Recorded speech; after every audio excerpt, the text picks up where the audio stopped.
नमस्कार, मैं हूँ नई दिल्ली के प्रेस क्लब ऑफ इंडिया में। हमारे साथ तमाम यहाँ पे आप देख सकते हैं काफ़ी संख्या में पत्रकार मौजूद हैं जो कि ममता बनर्जी के खिलाफ कहीं ना कहीं जो है बोल रहे हैं। हमारे साथ एक पत्रकार जुड़ चुके हैं। सर, आपका नाम? शैलेंद्र मिश्र हूँ मैं, वरिष्ठ पत्रकार आप कह सकते हैं। हर पत्रकार होता है। हम ममता बनर्जी के खिलाफ नहीं हैं, हम हैं ममता बनर्जी सरकार के रवैये के खिलाफ। पत्रकार को उसका काम करने दिया जाए, आप की राजनीति चलती रहेगी, आपातकाल जैसी स्थिति न लाई जाए। हमने देखा था कि आपातकाल में लोकतंत्र का गला घोटा गया था, पत्रकारों को काम करने की आज़ादी छीनी गई थी। अब संदेश खाली में क्या हो रहा है? तमाम जांच समिति के जो सदस्य हैं वो जाने नहीं पा रहे हैं, संवैधानिक संस्थाओं के लोग, NCW के लोग नहीं जाने पा रहे हैं, अनुसूचित जाति आयोग के सदस्य नहीं जाने पा रहे हैं। और जब कोई एक चैनल का पत्रकार वहाँ रिपोर्टिंग करता है तो आप उसे गिरफ्तार कर लेते हो, यानी आप लोकतंत्र का जो चौथा स्तंभ है मीडिया पर हमला कर रहे हो। तो ममता बनर्जी सरकार से सवाल है, पश्चिम बंगाल की पुलिस से सवाल है कि आप जो दोषी हैं, जो आरोपी हैं, उन्हें तो गिरफ्तार करने में रुचि नहीं दिखा रहे हो। शेख शाहजहां, इसके लिए हम देख रहे हैं कि हाई कोर्ट कह रहा है कि उन्हें बुलाया जाएगा। आप पर यह आरोप है, आपकी सरकार पर आरोप है कि आपकी सरकार कोई रुचि नहीं ले रही है जो आरोपी हैं उनको पकड़ने में। इतना दबाव है, विपक्ष हो हल्ला कर रहा है, आप उस पर निष्क्रिय हो। लेकिन जब एक पत्रकार रिपोर्टिंग करने के लिए जाता है तो आप उसे गिरफ्तार कर लेते हो। ये कहाँ का लोकतंत्र है कि चौथे स्तंभ को काम करने से रोका जा रहा है? तो हमारी मांग ये है कि उस पत्रकार को तुरंत रिहा किया जाना चाहिए और इस तरह की कोई घटनाएं न हो। हम पत्रकार बिरादरी से भी कहते हैं कि आपसी मतभेद हो सकते हैं, अलग अलग संपादकीय लाइनें हो सकती है, लेकिन जब किसी पत्रकार पर हमला, किसी पत्रकार का काम करने से रोका जाए तो सभी एकजुट हो। हम प्रेस क्लब में प्रदर्शन कर रहे हैं, ऐसे और प्रदर्शन होंगे उम्मीद है। और ममता बनर्जी सरकार से अपील भी है, अनुरोध भी है और चेता भी रहे हैं हम लोग पत्रकार कि आप एक संघर्ष से निकली नेता हैं और सत्ता में आने के बाद बिल्कुल उल्टा काम कर रही हैं। तो आप पत्रकार को रिहा कीजिए, पत्रकारों को काम करने से आपकी पुलिस ना रोके। तो हमारे साथ और भी पत्रकार जो है जुड़ चुके हैं, उनसे भी हम बातचीत करेंगे। ममता सरकार जो है, ममता बनर्जी की सरकार पत्रकारों को आए दिन जो है उनके साथ जो है दुर्व्यवहार हो रहा है, क्या कुछ कहना चाहिए? देखो, मुझे एक चिंता होती है पश्चिम बंगाल को लेकर, और ये बात मैं कोई राजनीतिक नज़रिए से बात को नहीं कह रहा हूँ। एक पत्रकार के नज़रिए से मैं जो देख रहा हूँ पश्चिम बंगाल को, वो कहीं ना कहीं सवाल खड़े करता है। बात चाहे सामाजिक स्तर पर हो, राजनीतिक स्तर पर हो और या पत्रकारिता के स्तर पर हो। मैं समझ सकता हूँ कि राजनीति में ममता दीदी, उनकी सरकार की किसी से प्रतिस्पर्धा हो सकती है, लेकिन सामाजिक स्तर पर कोई संगठन अगर विरोध कर रहा है, अगर कोई पत्रकार रिपोर्टिंग कर रहा है, उससे क्यों बैर? ये मेरी समझ में बात नहीं आ रही है कि एक पत्रकार अगर संदेश खाली की रिपोर्टिंग कर रहा है, उसे गिरफ्तार क्यों किया जाता है? क्या लोकतंत्र में, जिस देश के संविधान ने पत्रकारों को अभिव्यक्ति की स्वतंत्रता का अधिकार दिया है, मीडिया को फ्रीडम दी है कि घटनाओं को कवर करें, लेकिन अगर हम पत्रकारों को दबाएगी कोई सरकार, पत्रकारों को गिरफ्तार करेगी, तो इस देश के लोकतंत्र के लिए भी अच्छा नहीं है और इस देश के संविधान के अनुरूप भी नहीं। लोग चौथा स्तंभ जो है उसको दबाया जा रहा है। देखिए, पश्चिम बंगाल की घटना से तो लगता ही है कम से कम। मेरा सवाल एक ही है कि रिपब्लिक भारत के जर्नलिस्ट ने जो रिपोर्टिंग कर रहे थे, उन्हें गिरफ्तार क्यों किया गया? वो एक मीडिया कर्मी है, अपना कर्तव्य का पालन कर रहे थे।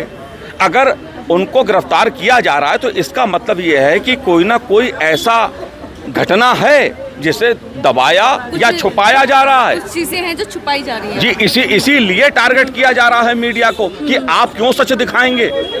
ये सवाल खड़े होते हैं कि और जो मीडिया कर्मी है उससे भयभीत हो जाए, वो भी ना आ पाए, ये भी एक माहौल बनाया जा रहा है। देखिए, ये पश्चिम बंगाल हो या कई बार अभी हाल ही में घटना शाहदरा में घटी कि पंजाब के कुछ लोग आए थे, एक मीडिया कर्मी को पकड़ के शाहदरा से ले गए दिल्ली से। ये घटनाएं बताती ही कहीं ना कहीं इस तरह का जो बर्ताव है सरकारों का, राज्य सरकारों का, वो देश के लोकतंत्र को, देश के मीडिया कर्मी को दबाना चाहता है और डराना चाहता है। क्या लगता है कि अब सरकार के अकॉर्डिंग मीडिया चलेगी? देखिए, मीडिया तो जैसे चलती थी अपने ढंग से चलेगी। इस देश में इंदिरा जी भी थी, आपातकाल लगा तब भी मीडिया ने डंके की चोट पे अपना काम किया। हमें पता है कि संविधान ने हमें क्या अधिकार दिए, हमारा क्या कर्तव्य है, और उस कर्तव्य के अनुसार अपना पालन करते हुए कोई भी मीडिया कर्मी जो होता है वो घटनाओं का उनका समाचारों का संकलन करता है और देश और जनता को अवगत कराने के अपने कर्तव्य का पालन करता है। कुछ चीज़ें अगर रिपोर्टिंग करता है पत्रकार तो ये कह करके भी गिरफ्तार कर लिया जाता है या डिटेन कर लिया जाता है कि आप सरकारी काम में बाधा डाल रहे हैं। देखिए, अगर ऐसा है, मैं इस बात को मानता हूं कि सरकारों का रवैया जो होता है कई बार दबाने का होता है, कई बार होता है, लेकिन हमें ये भी समझना चाहिए कि अगर हम मीडिया को स्वतंत्रता काम करने की नहीं देंगे, चाहे वो कोई भी सरकार हो, कहीं की भी सरकार हो, तो हम कहीं ना कहीं इस देश के लोकतंत्र के साथ एक बहुत बड़ा अनर्थ करेंगे और इस अनर्थ को रोकने की जिम्मेदारी देश की सरकारों की भी है, देश के राजनीतिक दलों की भी है, देश की जनता की भी है। तो लास्ट में क्या कुछ कहना चाहेंगे तमाम पत्रकारों से? देखिए, मैं तो एक बात कहूँगा, पत्रकारों हमेशा जनता के लिए, देश के लिए, समाज के लिए काम करते हैं, हमेशा से करते आए हैं। आज़ादी से पहले भी कर रहे थे, आज़ादी के बाद भी करते हैं। और ये मानता हूँ कि पत्रकार जो होता है वो ईमानदारी के साथ अपने कर्तव्य का पालन करता है। हमें अपना नज़रिया ऐसा नहीं बनाना चाहिए। और जो सरकारें इस तरह का बर्ताव करती हैं, एक खास चश्मे के साथ पत्रकारों को देखने का, उनको अपना दायरा बड़ा रखना चाहिए। संकुचित दायरे से ना तो राज्य का भला होता है, ना समाज का होता है, ना देश का होता है। इसलिए पत्रकारों को स्वतंत्रता पूर्वक अपने काम करने का अधिकार देश के हर राज्य में, देश में मिलना ही चाहिए और उसमें हर किसी को अपना योगदान देना चाहिए। हमारे साथ सीनियर जो है दूरदर्शन के सीनियर जर्नलिस्ट जो है वो जुड़ चुके हैं। सर, कैसे देखते हैं इस घटना को जो मैम देखिए, पश्चिम बंगाल में जो घटना हुई है ये पूर्ण दमनकारी नीति का परिणाम है बिल्कुल। और इस तरीके से पत्रकार जो एक सच्चाई को उजागर करने के लिए फील्ड में है, उसको आप इस तरीके से उठा लें और उसके बाद उसका जो फ्रीडम ऑफ एक्सप्रेशन की जब हम बात करते हैं, अक्सर विपक्ष बात करता है कि फ्रीडम ऑफ एक्सप्रेशन नहीं है, तो ये फ्रीडम ऑफ एक्सप्रेशन का दमन है इस तरीके से।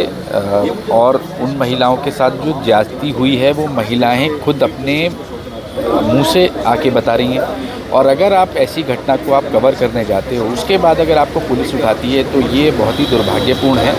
और ये पत्रकारों पर एक तरीके का पत्रकारों की जो स्वतंत्रता है या जो उस पर ही आक्रमण लग रहा है है। सर कि जिस प्रकार से पत्रकारों को जो है गिरफ्तार किया जा रहा है, एक माहौल क्रिएट किया जा रहा है जनता के बीच कि जब पत्रकार इस तरीके से गिरफ्तार हो रहे हैं तो आम जनता जो है उनमें भय बिठाया जा रहा है अभी। मैम भय बिल्कुल बहुत सारे, देखिए मेन स्ट्रीम मीडिया अपना अलग काम कर रही है, यहाँ यूट्यूबर चैनल्स में अलग लोग काम कर रहे हैं, सब लोग हैं। अगर इस तरीके से क्योंकि वो रिपब्लिक के पत्रकार हैं, बहुत बड़ा चैनल है, अगर इस तरीके से जो मुख्य मीडिया है जो मेन स्ट्रीम में काम करी है उसके पत्रकारों के साथ अगर आप इस तरीके का कुछ करेंगे तो जो दूसरे लोग हैं उनके ये बहुत लाजमी है कि उनके मन में भय बैठेगा कि भाई कल को अगर आज ये उनके साथ हो गया, 3 दिन की डिमांड ली गई या वो पुलिस उनको दे रही है, तो कहीं ना कहीं एक डर का माहौल तो ये बहुत ही लाजमी है कि तैयार होगा और लोगों के मन में भय बैठेगा। जो पत्रकार हैं, अगर आप किसी घटना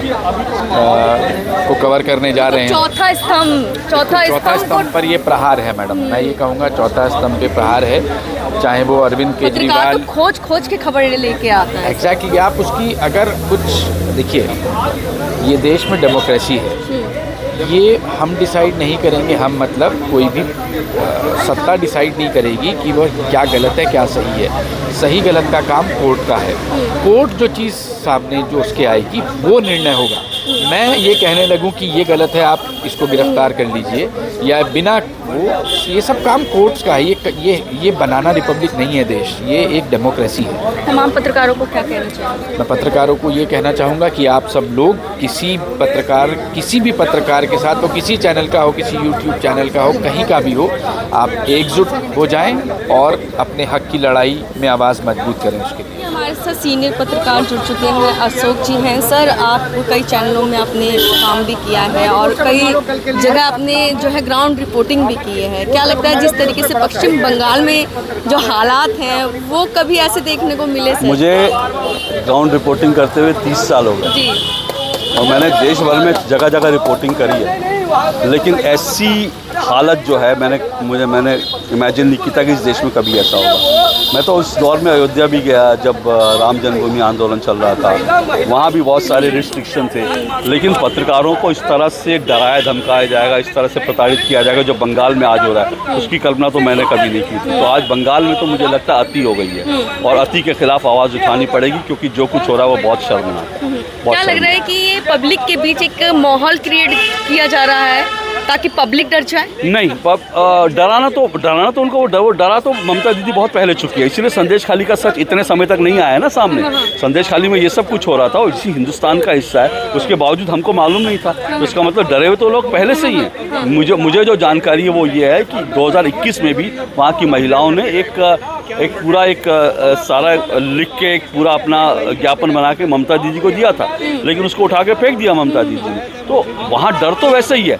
अब जो हो रहा है वो तो ममता दीदी फ्रस्ट्रेशन निकाल रही, क्योंकि उन्होंने जिस सच को दबाने की कोशिश की थी वो पब्लिक डोमेन में आ गया। उनका गुंडा वहाँ महिलाओं के साथ अत्याचार कर रहा था और ममता दीदी खुद को महिलाओं का बड़ा हितैषी कहती हैं। वो कहती है मैंने 40% महिलाओं को राज्यसभा में लोकसभा में भेज दिया। वो दिखाती है कि वो बड़ी महिलाओं की झंडा बरदार है। तो ममता दीदी के चेहरे से नकाब उतर गया। तो जब नकाब उतरा तो उसका जो फ्रस्ट्रेशन है वो फ्रस्ट्रेशन निकालने के लिए अब उन्होंने पत्रकारों पर इस तरह से हमले शुरू किए। क्या लगता है कि कोई कुछ चीज़ ऐसी थी जो नहीं दिखनी चाहिए थी, नहीं होनी चाहिए थी? वो तो चाहती थी ना दिखे ना, वो तो चाहती थी कि शेख शाहजहां जैसे उनके जो गुर्गे हैं वो इसी तरह से जो हैं इस तरह से उनका आतंक छाया रहे, उनको वोट मिलते रहे, उनकी राज कायम रहे, वो तो यही चाहती थी। लेकिन वो सच आ गया।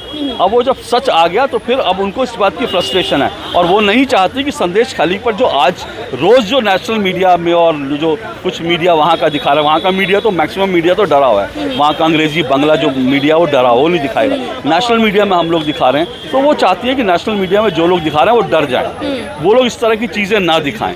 इसलिए वो ऐसा कर रही है कि उनको लगता है एक पत्रकार को उठा लेंगे तो बाकी पत्रकार खामोश जाएंगे। तो लेकिन हम इसीलिए यहाँ पर जमा हुए कि सब एक दूसरे को हिम्मत दें कि हमको रुकना नहीं है, डरना नहीं है। अगर ममता दीदी डरा रही है तो हमको डरना नहीं है। अगर एक पत्रकार को पकड़ा तो उसका मतलब नहीं हम लोग डर के घर में बैठ जाए, हमको आवाज़ उठानी है, वो हमारी कोशिश है। पत्रकार का काम बेसिकली खोज के खबरें लेकर आना, कुछ ऐसी खबरें होती हैं जो समाज के हित के लिए होती हैं और समाज को एक आईना दिखाना होता है कि देखिए ये क्या चल रहा है। बिल्कुल हमारा काम क्या, अगर ज़मीन पर कुछ हो रहा है, वो जो संतू पानू को गिरफ्तार किया वो क्या कर रहा था, वो वहाँ पर जाके लाइव टेलीकास्ट कर रहा था। लाइव टेलीकास्ट का मतलब क्या, वहाँ के जो लोग कह रहे हैं वहाँ पे आज जो ग्राउंड सिचुएशन है वो दिखा रहा है। जैसे आप यहाँ लाइव कर रही है, आप दिखाएंगे यहाँ पर, आपने मेरे को कोई तैयार तो नहीं कर दिया कि हाँ आप कैमरे के लिए ऐसा बोलो। आप यहाँ पर आए, आपने देखा जो हो रहा है वो आप दिखा रही है। तो वही चीज़ तो वहाँ पर संतू पान भी कर रहा था, लेकिन आप उसको लाइव से उठा के ले जाते हैं, गिरफ्तार कर लेते हैं। तो ये क्या दिखाता है, ये तो बहुत ही। क्या लग रहा है कि चौथे स्तंभ की एक तरीके से हत्या की जा रही है? हत्या हो चुकी है वहाँ, हत्या वहाँ ऑलरेडी हो चुकी है। बंगाल में डेमोक्रेसी की हत्या हो चुकी है। मीडिया को वहाँ पर गला घोटकर मार दिया गया, इसीलिए वहाँ टेलीग्राफ जैसे अखबार ममता के अत्याचार के खिलाफ नहीं बोलते। इतना बड़ा वहाँ का बड़ा क्रांतिकारी अखबार है वो नहीं बोलता। तो वहाँ ऑलरेडी ममता दीदी ने सब मैनेज कर दिया है। तो दिल्ली में बैठकर दिल्ली के पत्रकार या फिर बंगला वहाँ का रिपब्लिक टीवी जैसा वो लोग बोलने लगे। अब जब बोलने लगे तो ममता दीदी को बड़ा खराब लगा। मतलब अब क्या नेताओं की चाटुकारिता करनी पड़ेगी? वो तो यही चाहती हैं, वो तो चाहती है कि आप उनका सच मत दिखाओ। वो तो यही चाहती है कि ममता दीदी यही चाहती है उनका सच मत दिखाओ, जो वो कहें वही दिखाओ। आप तो दिखाओ कि ममता ये तो फिर समाज के लिए, एक लोकतंत्र के लिए तो ये हानिकारक है, तो पॉइजन है। लोकतंत्र तो है ही कहाँ बंगाल में, ही तो मैं कह रहा बंगाल में तो लोकतंत्र को फिर से स्थापित करने की ज़रूरत है। बंगाल में लोकतंत्र ऑलरेडी ख़त्म हो चुका है। बंगाल में लोकतंत्र को जिंदा करना पड़ेगा। बंगाल में जो मीडिया को एक बार फिर से सशक्त करना पड़ेगा, क्योंकि वहाँ पर मीडिया ऑलरेडी लंगड़ा हो चुका है। फिर कह रहा हूँ, वहाँ टेलीग्राफ जैसे अखबार हैं, वहाँ के बंगला के कुछ बड़े अखबार हैं, वो ऑलरेडी ममता दीदी के सुर में सुर मिला रहे हैं। तो लंगड़ा मीडिया ऑलरेडी हो चुका है। कुछ मीडिया मजबूरी है या फिर किसी कारणवश? वो देखिए मजबूरी भी होती है, कई बार होता है कि अखबारों को चलने होता है, विज्ञापन चाहिए होते हैं ममता दीदी से। फिर ममता दीदी तो पत्रकारों की पत्नियों को राज्यसभा की सीट दे देती हैं। तो कई लोगों को ये भी लालच होता होगा कि हमारी पत्नी का अगला नंबर आ जाए, शायद हमारी पत्नी को राज्यसभा सीट मिल जाए, उनका जीवन धन्य हो जाए। तो ऐसे छोटे छोटे उनके अपने स्वार्थ होते हैं, उस स्वार्थ के कारण वो लोग खामोश रहते हैं। तो जो मीडिया वहाँ काम कर रहा है उस मीडिया को डराने धमकाने की कोशिश है। तमाम पत्रकार आपको देख और सुन रहे हैं, उनके लिए क्या संदेश है? नहीं, मैं तो यही कहूँगा कि सबको मिलकर आवाज़ उठानी चाहिए। देखिए, मैं इस मामले में मानता हूँ कि मीडिया पर कोई भी हमला करे, और वो कोई भी व्यक्ति हो, चाहे वो नरेंद्र मोदी हो या वो योगी आदित्यनाथ हो, ममता बनर्जी, अरविंद केजरीवाल हो, राहुल गांधी हो, कोई भी अगर पत्रकारों पर हमले करता है तो मुझे लगता है सबको मिलकर आवाज़ उठानी चाहिए। धन्यवाद।